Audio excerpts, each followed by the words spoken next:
Wonderful. It's so wonderful to see everybody trickling in. Thank you for your patience. We just wanted to give it a few minutes before, to allow some folks to come into the waiting room before we started. So we have a great turnout. I know it's a Saturday morning, and if you're not on the East Coast, it's a bit early. So I really appreciate everyone being here. Oh, wow, these numbers are just going up. That's great. Well, I just, just to get things started, I just want to start off by saying good morning or good afternoon, wherever, or good whatever time of day it is, wherever you are. Thank you all so much for being here for the first of these 3 sessions for HFHR's lecture series on Hindu Liberation Theology with our really wonderful advisory board member, Professor Anantanand Rambachan. Many of you know Anantji already. Many of you I know attended our fireside chat with him earlier in the summer, which was, a huge success. But for those who don't, just by way of introduction, Professor Rambachan is Professor of Religion, Philosophy, and Asian Studies at St. Olaf College in Minnesota. Also is co-president of Religions for Peace and has been involved in the field of interreligious relations and dialogue for over 30 years as a Hindu participant, theologian, and analyst. He's the author of several books, and the BBC has transmitted a series of his lectures around the world. So we're in good company by also transmitting his lectures for you all now. Thank you so much, Professor Rambachan, for sharing this course with our members. I know this is something that we've been talking about for a long time. This is the first, as you know, in a series of three-part series that will go the same time over the course of the next 3 Saturdays. So today is September 7th. Well, there'll be another session on Saturday, September 14th, and another on Saturday, September 11th, all at the same time, which is 11 a.m. Eastern time. The recordings from these sessions will be made available to all of our members and anyone who's purchased access to the course. I'll send an email out later this week with a link to the recording. And so just keep an eye out for that. Obviously note-taking is always encouraged. I know I like to take notes, but don't worry if you don't get everything down, because there will be, the recordings will be made available to you. And today's, the theme, the topic rather, for this first session is the sources and claims of Hindu theology, just to sort of provide an introductory overview to sort of provide context for the themes that will be discussed in the later sessions. So the chat should be open. Feel free during the conversation to drop any questions or comments or thoughts that you have in the chat. I'll be monitoring the chat, so will Anantji, and he'll respond to things as they come up. But also, if you want to use the Q&A function to ask questions there, you're more than welcome to do that. We'll leave about 10 minutes or so at the end to answer some of those questions. So with that, I will pass it over to Professor Rambachan to guide us through this very exciting learning journey together. Thank you so much, Anantji, for being here. Thank you. Thank you very much, Renee, for these beautiful opening remarks, and welcome to each of you. I can't see you, but I will have to imagine your faces as I speak this morning.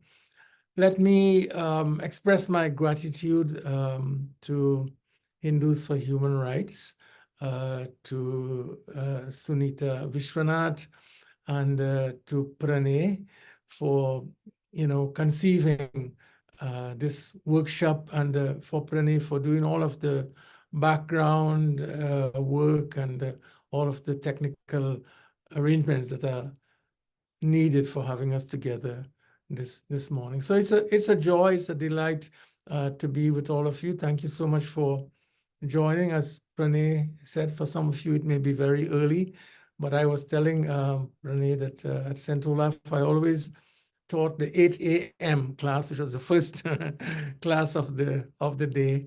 I had a hypothesis that a student who would wake up to take my class at 8 a.m. was a student who was truly interested. So I thought they would sift themselves out if they were willing to wake up. But I thank all of you for joining us. Please, we are beginning our workshop on Hindu Liberation Theology at a particularly auspicious time in our calendar. As some of you, I'm sure, know, it is Ganesha Chaturthi, our celebration of the divine in the form of Ganesha.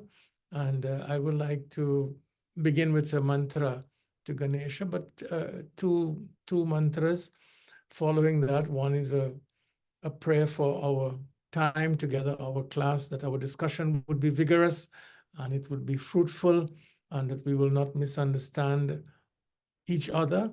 And of course, after that, to acknowledge the inspirational teachers of our tradition to whom we are all indebted. So first the mantra in praise of God is Ganesha.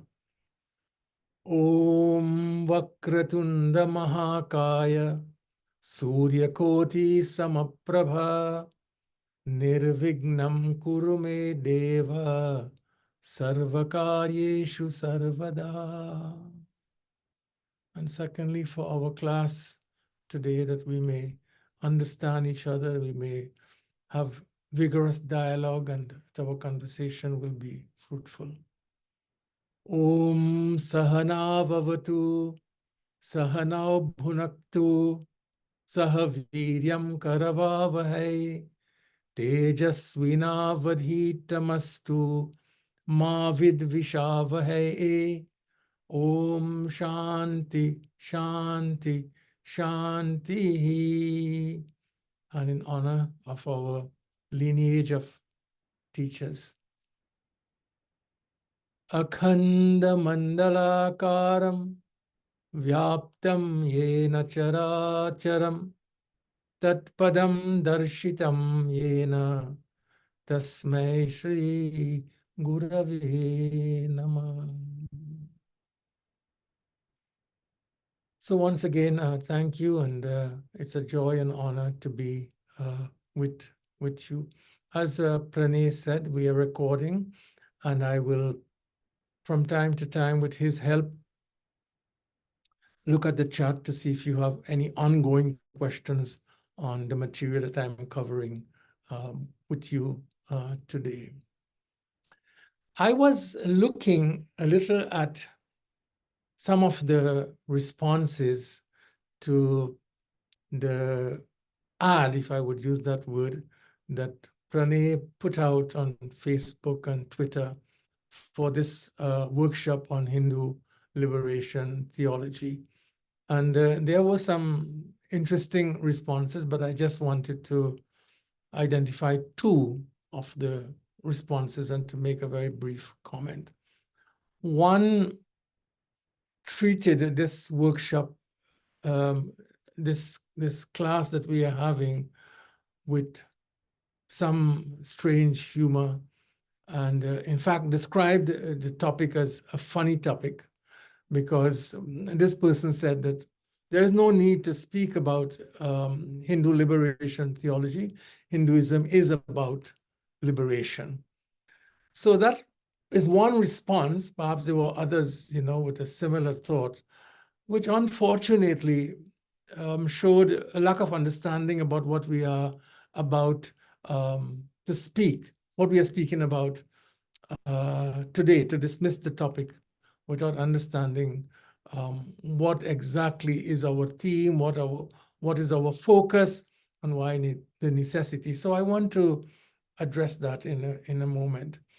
And secondly, there were some responses to this workshop denying, understanding the nature of the topic, but denying the possibility of liberation theology in the Hindu tradition, and equating the entirety of the tradition with caste and oppressive structures. In other words, at least one person was making the argument that this is not a tradition that has any space, any resources, any teachings, or any insights for liberation theology. This I regard as a more serious argument, a more serious criticism, and one that I do not and will not dismiss, because we do have to admit that millions of our fellow human beings, whether they identify or do not identify with the Hindu tradition, have and continue to experience this tradition as oppressive and as denying their self-worth. They do not know it otherwise. They have not experienced it in any other form. They have not experienced this tradition as affirming their dignity or self-worth or providing the opportunities for their flourishing as human beings. So our purpose, at least one of the important purposes in this workshop, is not to deny, certainly not to deny the historical and contemporary experience of oppressive structures in the Hindu tradition, but really to lift up the fact for me that there is an alternative vision, there are alternative resources for a liberative understanding of what it means to identify oneself with this tradition. So given the comment that this topic is funny because Hinduism is about liberation, let me begin by clarifying our topic today. I think it's important that we all understand what we are talking about or what we will be talking about. Liberation theology. Let me begin with the word theology. So obviously it's not a Sanskrit word or a word from any of the Indian languages, but theology combines two words of Greek origin. The first is theos, and the second is logos, and then we get theology. So theos is the divine God, Brahman, Ishvara, Bhagavan, using terms from the Indian context. So, and logos is the word. It also suggests the use of reason, reasoned inquiry, thoughtful inquiry.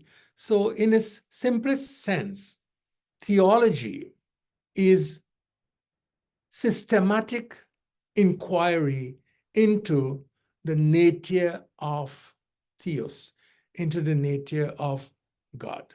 Systematic inquiry, study with the use of reason into the nature of the divine. And such study is generally conducted or usually conducted within a particular tradition with respect to its authoritative sources. So disciplined inquiry into the authoritative sources of any particular tradition is what we are speaking about when we talk about theology. So is it possible to use this word in a Hindu context? I think it is, acknowledging that words have histories and specific meanings in specific traditions. I think we could employ the word theology in a Hindu context. And I'll give you one example of why I am making that argument. One of our important texts is called the Brahma Sutras. And the Brahma Sutras are a collection of short sentences or sutras on the teachings of the Upanishad. So the Brahma Sutras are an attempt to summarize the teachings of the Upanishads in the form of short, crisp, terse sentences. Each sentence is called a sutra. So when we string them together, we get a textbook of short sentences. So this is a particular style or genre of writing, like Yoga Sutras of Patanjali and so on. So the Brahma Sutras begin with this sentence. And the sentence is in Sanskrit, Athato Brahma Jigyasa. Now we will begin an inquiry into the nature of Brahman, the Sanskrit term for the sacred infinite. Now, therefore, an inquiry into the nature of Brahman.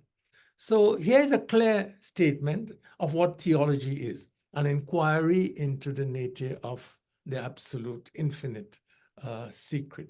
So in the context of the Hindu tradition, I think that what we are speaking of as theology, or what other traditions, especially the Christian tradition, speaks of as theology, we are speaking of, if I would use the Sanskrit expression, we are speaking of Brahma Jigyasa, inquiry into the nature of the divine or the sacred infinite Brahman. And we conduct this inquiry with the aid of the authoritative sources, or what we regard as the authoritative sources of the Hindu tradition. I'll speak about these in a moment. So if we are clear about the way in which we are employing the term theology in this seminar as inquiry into the nature of the absolute, the infinite, then what happens when we add the word liberation before it? What then is liberation theology? If theology is inquiry into the nature of the divine, in our case, into the nature of Brahman, then what is liberation theology? So this also has a history. There is certainly, as the commentator I mentioned said earlier, there's no need for a course on liberation theology because Hinduism is about liberation. And surely, liberation or moksha, if we use the word, is central to the Hindu tradition. But what are we speaking about when we speak about liberation theology? So liberation theology is an understanding of the nature of God, or the nature of what it means to be religious, that emphasizes freedom from social, political, economic, religious injustice and oppression in this world, in the present times, here and now. So it is a comprehensive understanding of the meaning of liberation, and we can use the Sanskrit word moksha, that gives emphasis, not just the freedom from suffering in a future life, but also freedom from suffering, especially as it manifests in unjust structures in this life, in this time. So it changes the emphasis, not that it does away with, what we call technically eschatological concerns, that's concerns beyond this life. It doesn't dismiss those, but it gives a special focus from the future to the present. So it calls attention. When we speak of liberation theology, we are calling attention to the social nature of human existence and to the ways in which suffering is caused or rooted in oppressive social structures. So emphasis on the social nature of human existence and suffering as rooted in social structures. So in this way, to transform communities, to transform societies, we have naturally to focus on transforming individual human beings, but we need also to be attentive to the transformation of social structures. So here is an example to illustrate what I'm saying.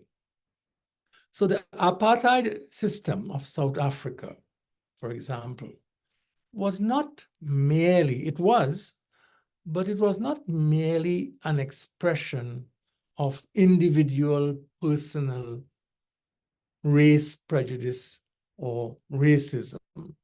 It was legitimized by law, by interpretation of scripture, and embodied, most importantly, embodied in social, economic, and a political system. So the implication is that genuine change will be achieved only through change and transformation of such systems.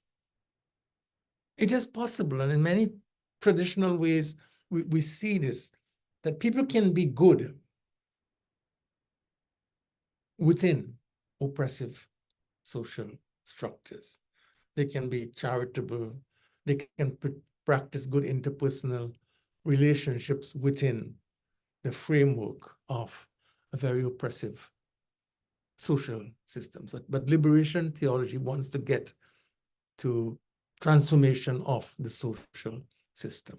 So therefore, you can see that when we speak of liberation theology, we're emphasizing justice, or we are emphasizing the inseparability of religion and justice. In other words, the interior life, the inward life of spirituality, of holiness, of piety, must find outward expression in justice making, in a passion for justice.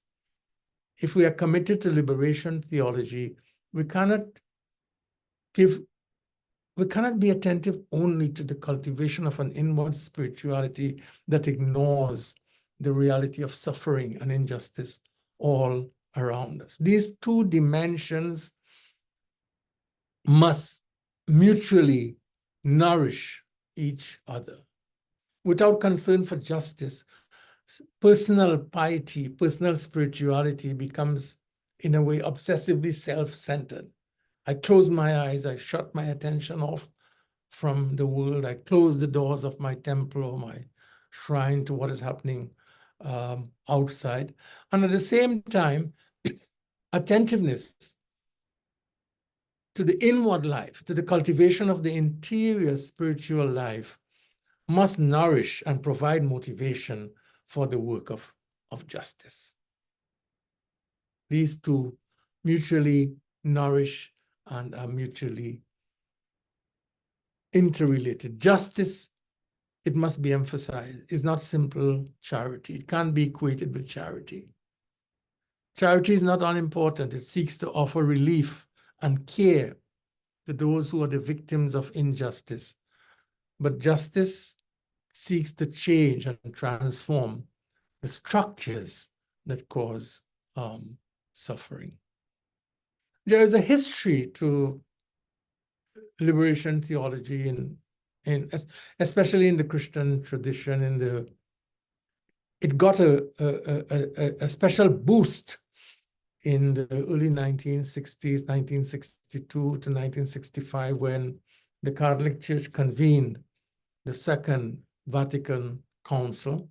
And there were deliberations there that highlighted the importance of religion speaking to and acting to eliminate injustice. And liberation theology in the Christian tradition gained great traction in Latin America by certain Latin American activist priests. In the Buddhist tradition, for example, we have had now for several decades what is called the engaged Buddhist tradition, which is a concern within the Buddhist tradition with social justice. disengaged Buddhist movement is associated in a very special way with the life of the Vietnamese Zen Buddhist teacher. Many of you may have heard of him or read some of his beautiful writings, Thich Nhat Hanh, who laid out the case for a Buddhist tradition that was actively engaged in justice making in the world. In the case of the Hindu tradition, we have had many individual teachers, some of whom I'll mention in the course of our time together over the next 3 weeks. But the development of a systematic movement for justice is in a very early stage. I think Hindus for Human Rights is an example of an organization that is committed to this liberative vision. So this is a challenge for us going forward. So why liberation theology, or why Hindu liberation theology? Why is it important? I think it is important because of the fact that, as unlike other religious traditions, there are issues of injustice that need to be addressed. Liberation theology is a response to existing oppressive structures within a tradition or within a community. I can give many examples, but prominent among those are caste and patriarchy. As you know, caste is an issue that is still highly debated within the United States of America.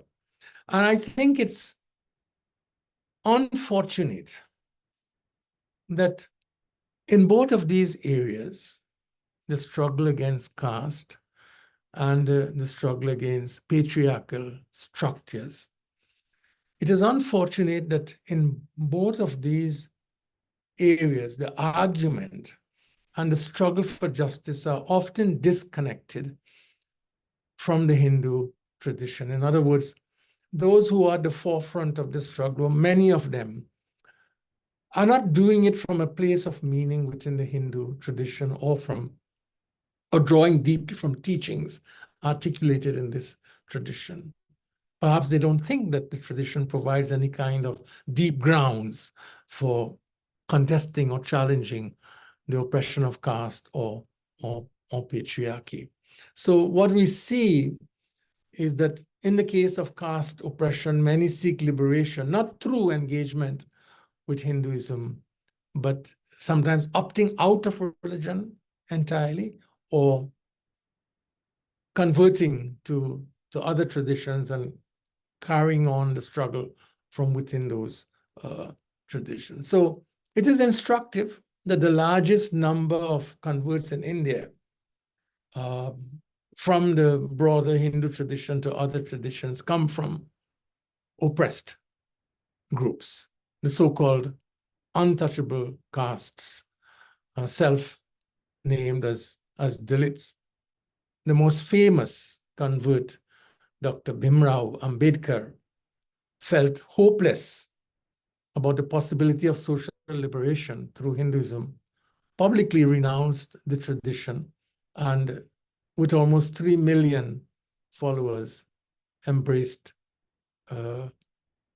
Buddhism. He was convinced that there would be no transformation of this tradition in relation to the oppressiveness of caste. So it is urgent, therefore, that we ask the question about whether the Hindu tradition offers a liberative vision from the injustice of caste hierarchy. And we will do that in this workshop. And as I mentioned, the issue of patriarchy, Hinduism, like many other world religions, developed in a patriarchal culture, and in so many ways reflects assumptions of about male gender supremacy, that have been assumptions that have been and still are oppressive in many ways to women. We still deal with the reality of female fetus abortion, infanticide, preference for male offspring, stigmatization of widows, the custom of dowry, etc. So it is essential for the development of a Hindu theology of liberation that practitioners, teachers, scholars be ready and willing to acknowledge the reality of injustice, past and present, within our traditions. We will not move forward if our stance is entirely defensive. We are not ready to take a deep and truthful look at our tradition, and especially at the ways in which many continue to experience the tradition as oppressive and not supportive of their dignity and flourishing. So we need to be less defensive and to be more honest and self-critical about our tradition. Citing the injustices of other traditions does not justify or excuse injustices within our own tradition. But I think the necessity for Hindu liberation theology is not only because of the reality of oppressiveness within the boundaries of the Hindu tradition. I think that today as Hindus, I mean, most of you here, we live in many parts of the world, in communities that are challenged by poverty, hierarchical social structures, racism, lack of access to healthcare, employment, adequate wages, opportunities for education, gun violence, lack of housing. And so we also have to respond, not necessarily to the oppression of Hindus, but to the oppression of human beings.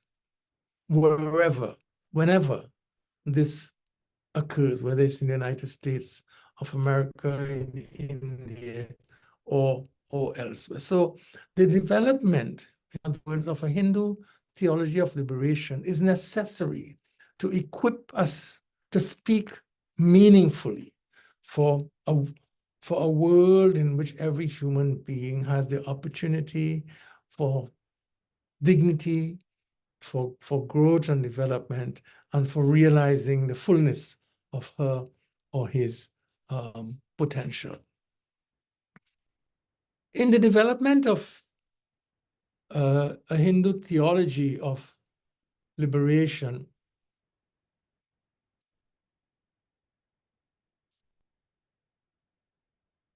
let me just take one pause before because there is a question, and I've been speaking now for about 25 minutes. So I'll pause for this question because it relates to something that I just said and I didn't invite.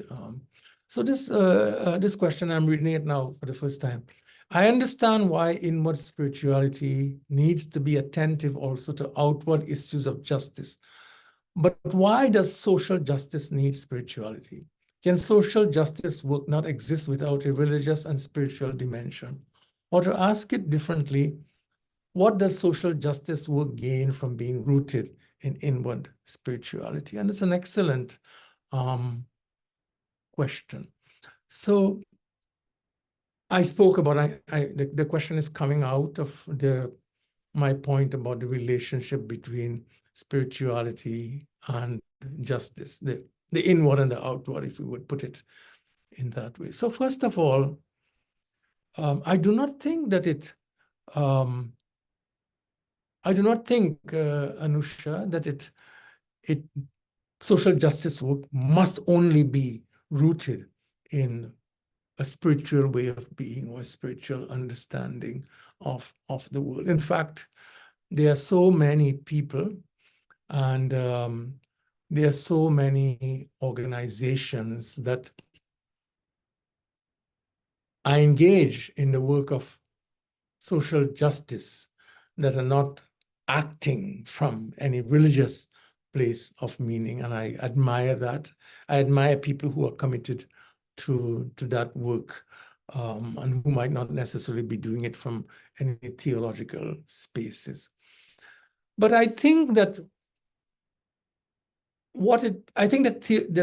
that there are very meaningful and inspiring places of meaning, if we need such spaces of meaning, and that can inspire social justice. So if we are speaking of a Hindu liberation theology, naturally, we are speaking of social justice work that has some deep roots in the Hindu vision of what it means to be human, or the Hindu vision of what is the nature of the world, the nature of the sacred, the nature of the infinite.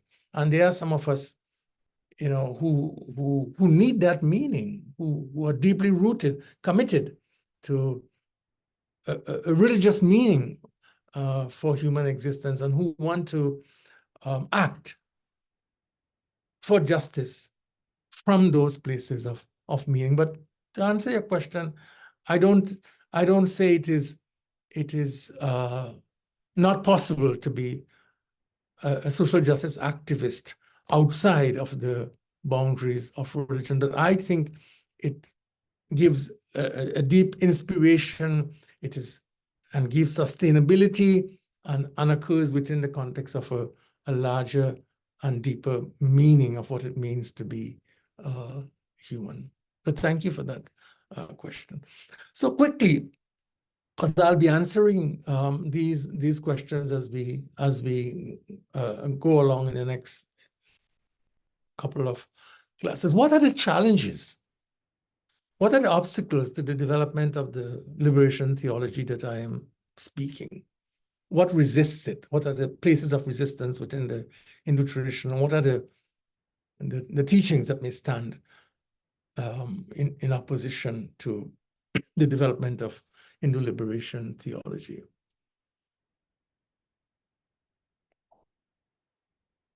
So very quickly, I'm going to identify these 5, and then I will return to them as we proceed with our series.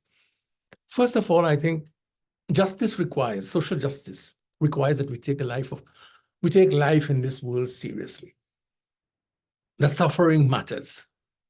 We don't dismiss suffering. The suffering of human beings is a challenge, something that moves us, affects us, elicits a moral response, an active moral response. And what is often challenging are those interpretations within the Hindu tradition that encourage, if I would use that word, indifference to the world and the concerns of life within the world. There are prominent interpretations that speak of, the world as illusory and not deserving, the kind of attention that a social justice activist would want to give to life in the world. So I think sometimes some interpretations of the significance of life in the world minimize suffering and do not provide deep grounds for the work of social justice. Secondly, I think that there are understandings of the meaning of liberation that equate liberation with freedom from the world and freedom from the cycle of birth and death and rebirth, or samsara, which is the Sanskrit word for this cycle of birth and death and rebirth. So the whole emphasis on that understanding of liberation is freedom from life itself and freedom from the world. Again, it is a kind of a, if that's the emphasis, then it doesn't provide good arguments for engagement in social justice work in the world. Thirdly, I would say that there are interpretations of the teaching of karma that seek to, that I would say comprehensively seek to explain all events in the present life as having causes in prior lives or even earlier in the course of this particular life. So in other words, there are interpretations of karma that suggest wrongly, I would want to argue in coming lectures, that suggest wrongly that all suffering is deserved suffering. And when suffering is treated as deserved suffering, it undermines the impetus for transformation and change. In other words, there are interpretations of karma that blame the victim and undermines motivation to change. That's a third point that needs to be addressed. And I think fourth, we see these, if we think of caste hierarchy, for example, we see how certain interpretations of the meaning of karma are utilized to justify social hierarchy. One is born into a certain social location and into all of the socio-economic conditions that accompany birth in that particular strata of society. And therefore, freedom is not obtained by transformation of society, but freedom is obtained by rebirth into a higher caste. Fifth, I would mention, and again, very briefly, and come back to it, I think the dominance of the ideology of Hindu nationalism in contemporary times is also problematic for the development of a Hindu theology of liberation. Why do I say that? I don't want to get into all of the details of what Hindu nationalism means, except to say that it considerably narrows the concern of the tradition and gives no value or emphasis to the tradition as having anything to do with the overcoming of injustice and the transformation of oppressive structures. It is hostile to self-critical analysis of tradition. It does not speak to universal human concerns or problematize structures of injustice. So its dominance in contemporary Hindu rhetoric and in the Hindu world is a matter of deep concern to me and to all of us who are concerned with social justice. So these are the 5 challenges that I would want to identify and of course address as we go further into our discussion.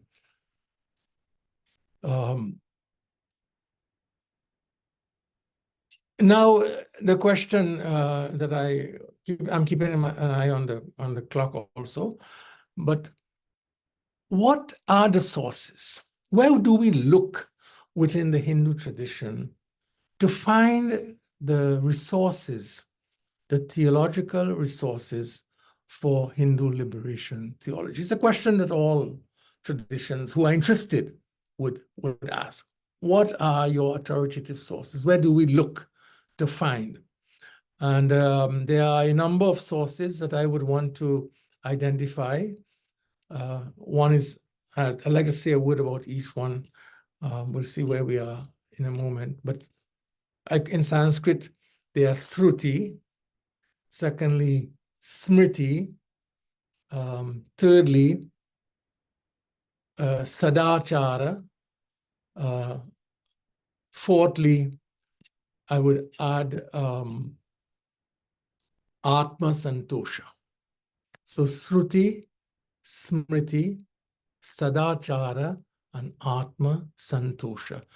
These are the four important sources that I want to place before you as the grounds for the development of a Hindu theology of liberation. On each one, I think we have important observations, important insights to make and to develop in greater detail.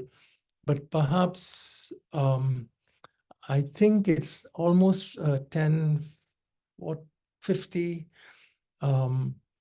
Let me turn to Pranay and ask Pranay, should we pause here today and to see what our esteemed guests may have comments or questions or responses, and we may have a dialogue before we conclude. Is that proper, Pranay?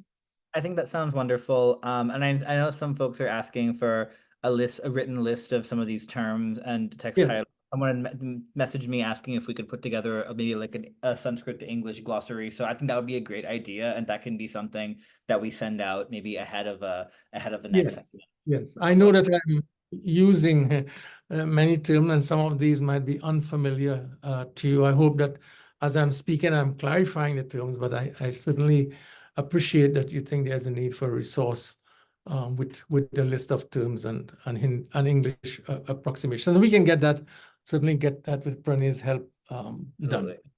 I think actually I have a question that I would love to pose to you, Anantji.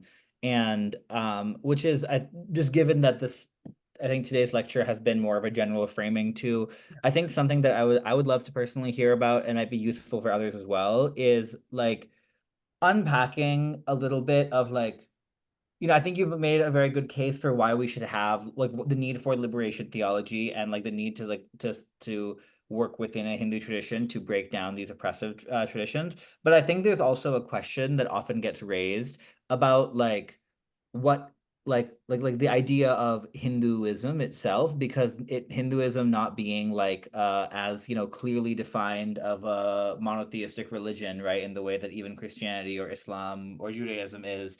Not that those religions don't have their own diversity, but Hinduism is a much broader umbrella term. And there's, arguments made by, I know, Dalit and Ambedkarite writers, for example. I'm thinking of like Kancha Shepherd, who's written that the critique of the Ambedkarite or anti-caste critique of Hinduism isn't even so much a critique in some ways of the philosophical traditions itself, as much as the idea that like the idea of assembling all of these diverse traditions under the term Hindu like is itself a Brahmanizing project. And that, like in his book, I haven't read the book, but I've read passages from it. I know Shepherd talks about growing up, he and his family didn't think of themselves as Hindu. They worshiped their own set of gods. They had their own set of very local vernacular traditions that were part of their community. But then growing up, he started being told, oh, because of this, you're actually a Hindu. You're just one type of Hindu. And that in some ways that is a way of like appropriating or subsuming oppressed communities into Brahminical projects. So I was wondering if you could speak to like how should we think about even like approaching the term Hindu as a concept for given the sort of like what a broad umbrella it covers? Mm-hmm.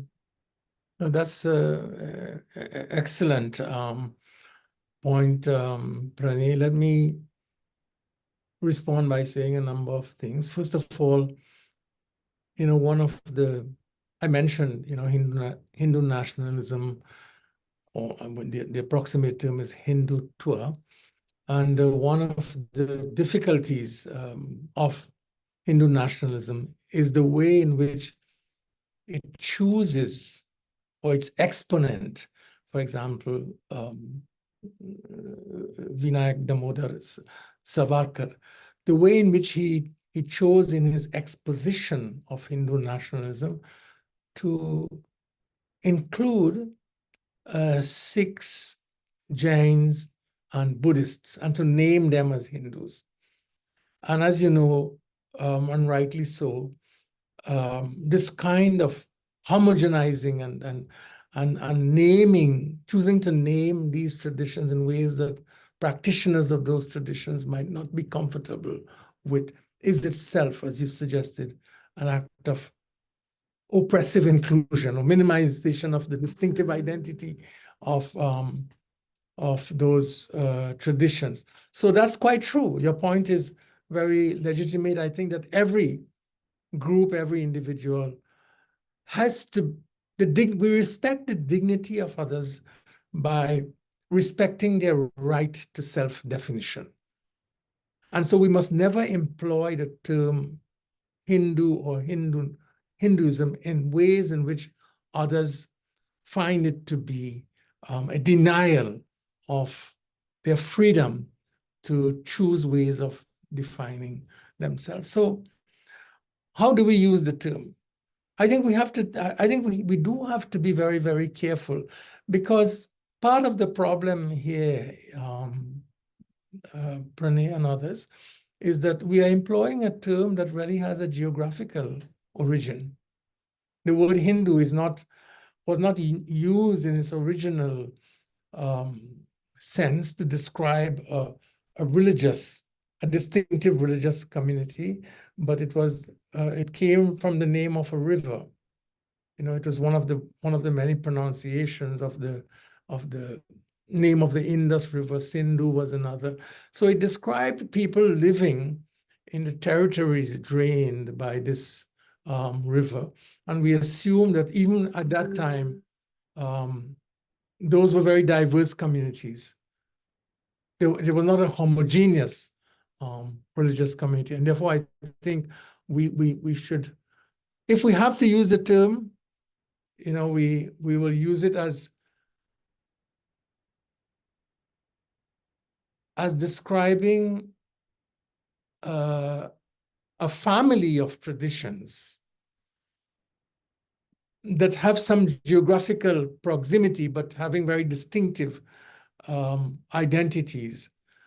We have to use it in ways that recognize and grant the right of all, within the Indian subcontinent or beyond, to define themselves. But in other words, we cannot slip into the political uses of the term that strip or undermine these very different and unique ways of understanding what it means to be human and what it means to live in the universe. So I am very sympathetic to the point that you make, of which these traditions make. They have the unique ways of describing themselves. We have to become familiar with those ways, and we have to learn to respect those ways and to engage them in dialogue on these matters. Thank you so much for that. And I just realized, I'm sorry that I thought the chat was enabled this whole time, but it turns out it had defaulted to being turned off. So I will make sure next week that the chat is on. I think we probably have time for just one more question, but also there's a list. I see there's a list there now. Yeah, I took a screenshot of all of these, so I will also share them with you, Anantji, after this. So maybe then, like, for whichever ones we don't get to, you can incorporate them into your talk for next week as well. Did any of these questions jump out to you as particularly urgent? I will, because of again, time constraint, I will, Sunita and others, go into some detail on Sruti, Smriti, Sadacharya, and Atma Santosh. We'll start there next week, and also address what I am seeing in one of the questions here, which is the fact that, what one tradition regards as Smriti, another tradition regards as Sruti. That's quite right. And again, that would be denying the freedom of another tradition to speak of its own sacred sources. The Sruti is itself another act of an oppressive act in a hierarchical system. So as Rishikesh is saying, for Vaishnavas, Bhagavatam, which might be regarded by some tradition as Smriti, is regarded as Sruti. And that has to be honored, and we have to also talk about it. So not hopefully, but we will get into that. And Vandana, yes, I agree. And I would I'm going to certainly come into that, especially when I begin to speak next week on a very important source, authoritative source within our tradition, which is the teachings of virtuous people, or Sadachara. And these teachings of virtuous people, or what we speak of technically as Sadacharas, are not at all, and this comes to your point, are not at all limited to those who taught in Sanskrit. I think we have to expand that, as I think the resources are there to do it, to include teachers from the so-called untouchable classes, and others who, in my view, and I'll make the case, should be, and I will even go outside of the tradition of Hinduism, as others have done, to argue that we can find virtuous teachers in an enlarged religious world. So yes, Vandana, I will surely agree with you, and I will come to that question. And just for context, so I think attendees can't read the Q&A. The question that Vandana had asked that Ananji was responding to was about the fact that, often when we talk about Hindu sources, we're talking about Sanskrit sources, but because Sanskrit is like the language of dominant communities, asking about can we look to sources from other languages, Prakrit and others? So just for context, since I don't think yes. Well, thank you very much. One comment also, because it's a very important question that Rishikesh Sriram has raised. And the question again is, how do we deal with the fact that especially Shruti has been multivocal regarding caste and gender issues? Excellent. What do we do if the texts that we regard as Shruti, and now we can, as this will include for the Vaishnavas, it will be Bhagavad Purana. What do we do when we have those texts that we name as Shruti legitimizing social hierarchical structures? I do have a response to that, Rishikesh, an excellent question, and I will certainly, at the very beginning of next week's class, where I will go through the sources, I will address your question, because I think it gets to the heart of something that we must and can't overlook. So we can't simply say, that caste is not present in these authoritative sources. But what do we do? How do we handle the reality of social hierarchy in our texts? So I'm very very gratified that to see the questions you're asking and the direction of your thoughts. I think this is exactly the kind of conversation, Pranay, we need to have, and clearly we are initiating. We might discover that we need much more than 3 sessions. Yeah. But we will certainly do our best. Absolutely. I know we're at the hour, so I want to thank everyone for joining today, and thank you again so much, Anantji, for leading us through this. I know there's so many questions have been asked, and I know, if you're coming away from today with feeling dissatisfied with my question wasn't quite answered, good, because one, that means you'll come back next week, but also because the purpose of today was really to, I think, just sort of set context for future sessions. And we'll be sure to leave more Q&A time at the end of next week's as well. This is our first time doing a course like this, so we are learning as we go. But again, I'm taking screenshots of the questions asked, and we'll share them with Anandji afterwards to incorporate into next week's call. Thank you all so much, and I hope you all take care and enjoy the rest of your weekend. Yes, thank you very much, everyone, for joining, and please be patient, and thank you for your questions, and Pranay will record these questions. I'll have a look at them as I prepare for our session next Saturday. So I'm grateful to all of you. Thank you for joining us. Yes, and stay tuned. I will send out on probably Monday or Tuesday of this week, we'll send out the link to the recording, so just stay tuned for that. All right, thank you all. Take care. Bye.